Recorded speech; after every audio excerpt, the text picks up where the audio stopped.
Namaste, Pranam, Gita Dhyanam.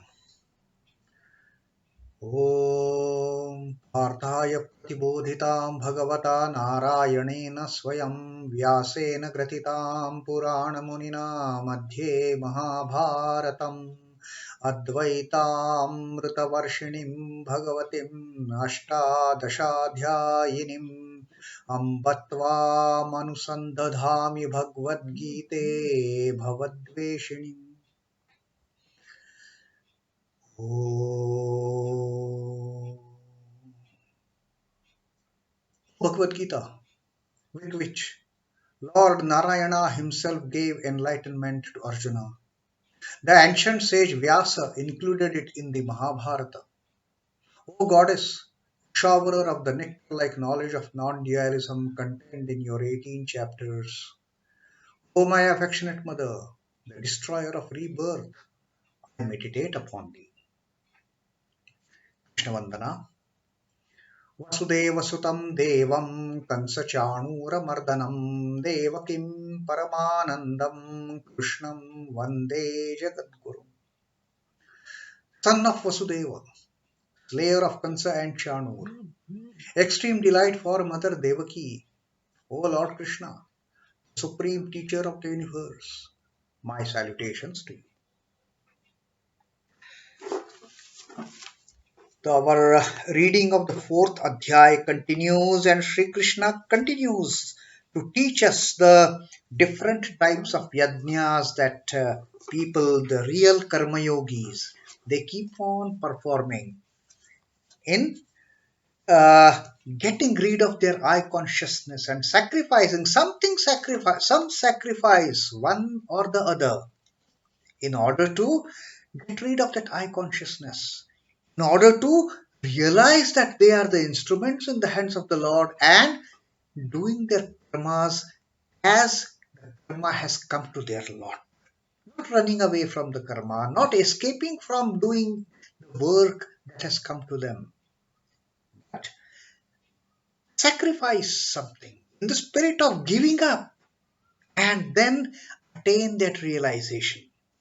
Sri Krishna says, like he has focused yesterday on that in our yesterday's reading, previous reading, about the sacrifice of the prana process as such, the incoming breathing and the outgoing breathing. Now, this has got a very great significance. The process of breathing as far as our life is concerned. Now, the yogis, what they say. Now, normally, it is the process that we undertake through our nostrils, the breathing process. We breathe in, we breathe out.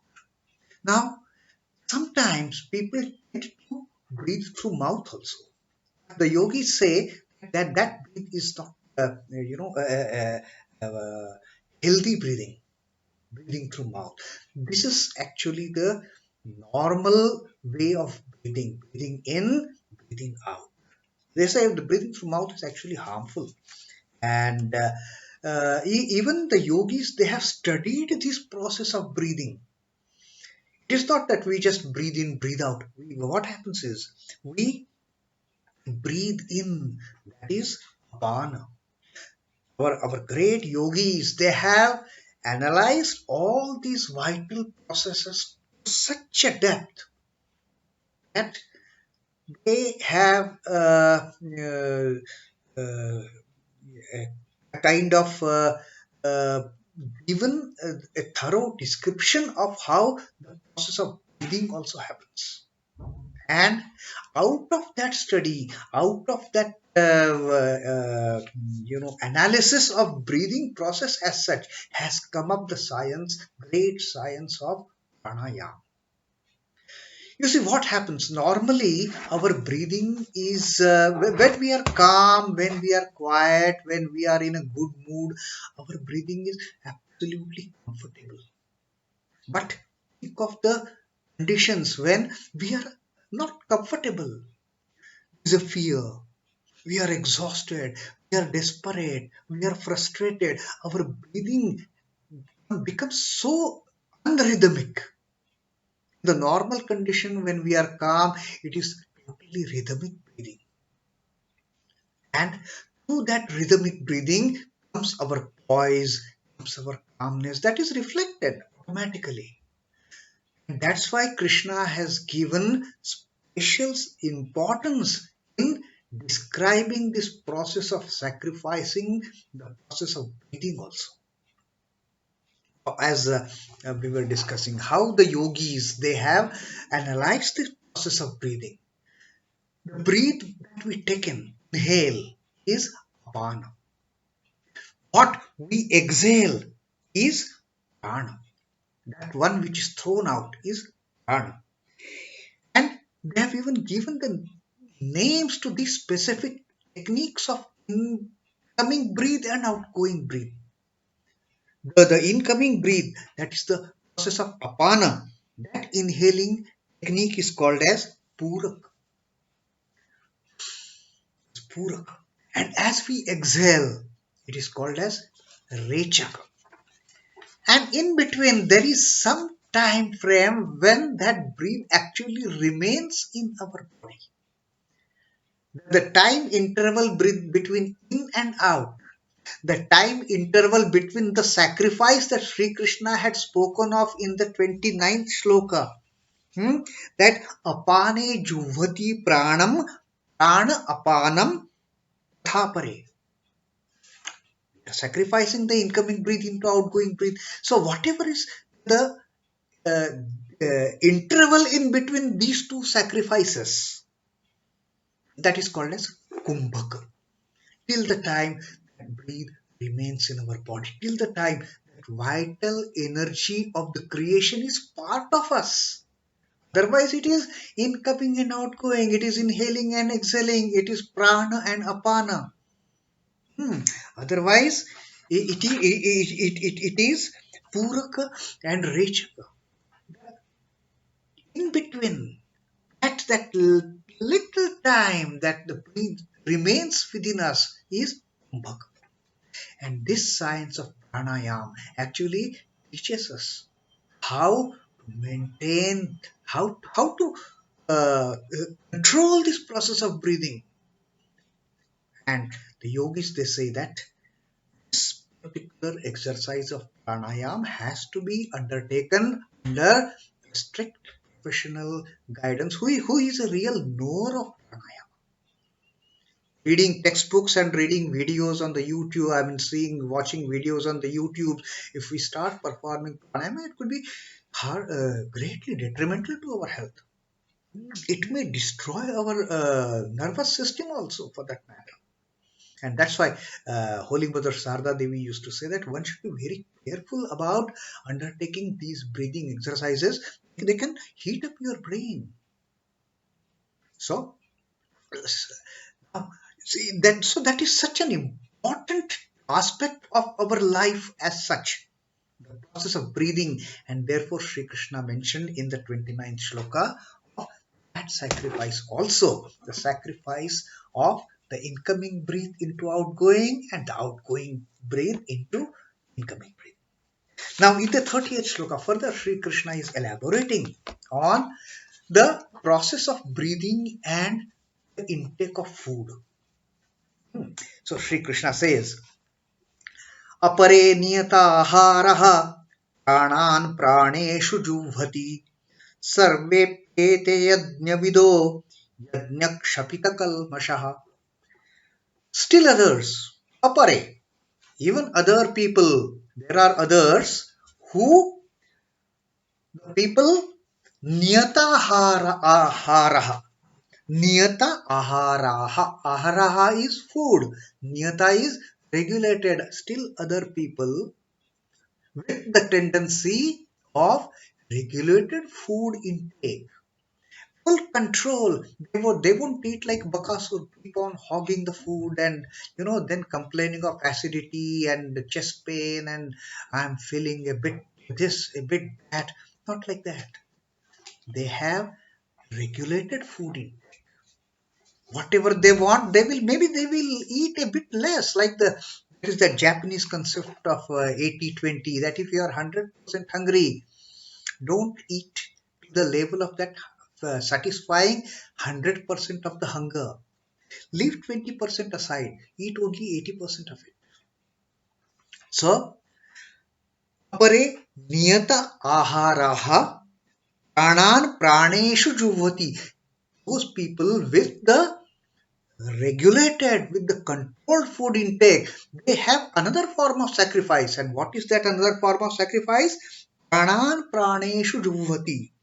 They uh, offer functions of the pranas, functions of this breathing in, breathing out, because they have full control over the intake of the food and even the quality of the food. Even our food consists of three gunas, sattva, rajas, tamas. There is a sattvic food, there is a rajasic food, and there is a tamasic food. So this food intake, how much we take, what type of food we take, also has a bearing on our breathing process. And people, so what Sri Krishna is telling here, people with the regulated food intake, people with the controlled food intake, with full understanding what they are eating, they are eating, with a full understanding of how much they are eating. Those type of people, they also offer the functions of this vital energy that have they are taking in and taking out, breathing out. Prāṇān prāṇeṣhu juhvati. That also is offered. The functions of life packs. Sarve pyete yajña-vido. Sarve is all. Api also. Sarva api ete. All these also. Yajña-vidaha. Knowers of sacrifice. The one. Yajna is sacrifice. Vidaha is one who has known the importance of this sacrifice. Yajña-vidaha. Knowers of the sacrifice. What they do? Yajña-kṣhapita-kalmaṣhāḥ. Yajña-kṣhapita is Kṣhapita is destroyed. What gets destroyed? Yajña-kṣhapita-kalmaṣhāḥ. What gets destroyed through this sacrifice? Kalmaṣhāḥ. All the sins. All the sins are destroyed by this type of sacrifice. So that is another type of sacrifice which is regulated with the food and the breathing process. So people with the regulated food intake, people who have full control over what food they are consuming, they sacrifice the functions of this life force, of this life breaths that we are breathing in and breathing out. After all, our entire body is sustained by breathing. And now today, now with this corona pandemic that is going on, we have started analyzing the importance of breathing as such. We have started knowing the importance of the process of breathing. The moment there is a breathlessness, oh God, we get worried. Why? Because our body lacks the amount of oxygen that is required. Now, all these kind of intricacies, they were known to our yogis way back in those days. That how important this life process is. And therefore, it becomes very easy for people with the controlled, with the restrained food habits to offer this life process, breathing the process as a sacrifice in day-to-day working, day-to-day living. Since they these people have much better control. People who have a regulated food intake, who are having wholesome food in limited quantities, whatever is required for sustenance of the body, those people are much better equipped to control their breathing process, because their the physical system gets so much regulated. Anatomically also they get so much regulated that their entire breathing process also becomes a very calm and peaceful process as such. There's no heavy breathing, inhaling, exhaling, the controlling, kumbhaka, all are beautifully managed.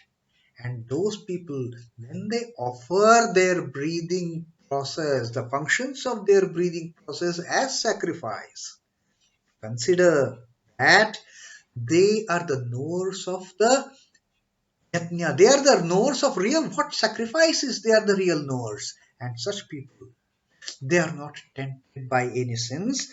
They are all their sins are uh, kṣhapita.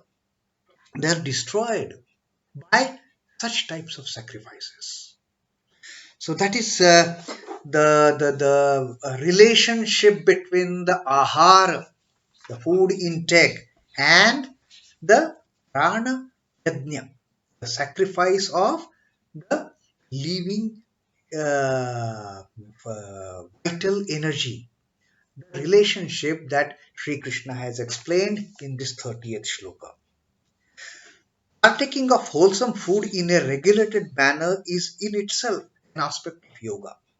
It is like tuning the veena in order to bring out the best music from it. Now, if we have to play any instrument, why only veena? I play any instrument. We first of all tune it up. Veena, even tabla, even harmonium when we play. We tune it first so that when we are actually performing, we get beautiful music out of it. Sri Krishna says, our food habits are like tuning this breathing. The food habits, the regulated food intake, the wholesome food intake, that kind of tunes up the process of our breathing. Eating and digesting is the natural way of vitalizing the food, vitalizing the body. One conserves life energy in oneself only by appropriating it from another life unit. Jivo jivasya jivanam. Unless we eat something in the form that what we are eating is also a life force, like our breathing is also a life force. Our eating is also a life force. What we are eating and how much we are eating, that determines how is this life force going to be. The breathing life force going to be. Because what we eat is all living being. Whether we are eating vegetarian food or non-vegetarian food, whatever. We ultimately end up into that Sanskrit saying, Jivo Jivasya Jivanam. One life becomes life of another life. The life sustains because of the life. Life lives on life. He who is exclusively attached to his personal life is therefore sinner. So, performance of yajna is the only way of redeeming oneself from the sin.